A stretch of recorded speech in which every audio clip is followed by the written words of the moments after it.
Hi friends, Sharmistha লাইফস্টাইলে আবার welcome. আজ বানিয়ে ফেললাম দুপুরে চিকেন রেজালা।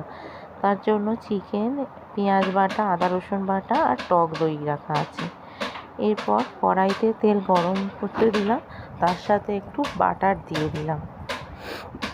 সামান্য বাটার দিয়ে তেলটার সাথে গরম করতে দিলাম। এবার গরম হলে তেজপাতা, গোলমরিচ গুঁড়ো, গোটা গরম মশলা সব একসাথে গুঁড়ো করে তার মধ্যে দিয়ে দেব।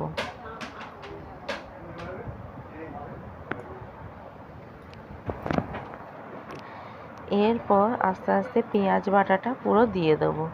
পেঁয়াজের সাথে লঙ্কা আছে, টমেটো বাটা একসাথে সব বেটে নিয়েছিলাম।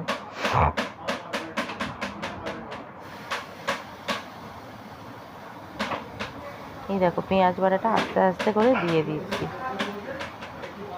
সাথে সামান্য নুন আর একটু চিনি দিয়েছিলাম যাতে কালারটা ব্রাউন হয় হওয়ার জন্য। এরপর আদা বাটা আর রসুন বাটাটা একে একে দিয়ে দেব।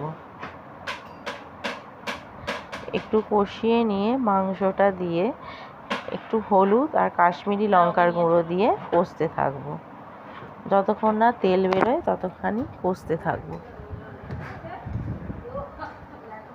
একটু ঢাকা দিয়ে দিয়ে করলে তাড়াতাড়ি এটা নরম হয়ে যাবে।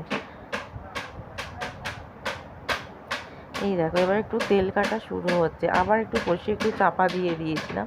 তারপর দই একটু গরম জলে দিয়ে ফেটিয়ে এর মধ্যে দিয়ে দিলাম, দিয়ে চাপা দিয়ে রাখলাম। উপরে একটু আবার বাটার দিয়ে দিলাম, তাহলেই তৈরি চিকেন রেজালা।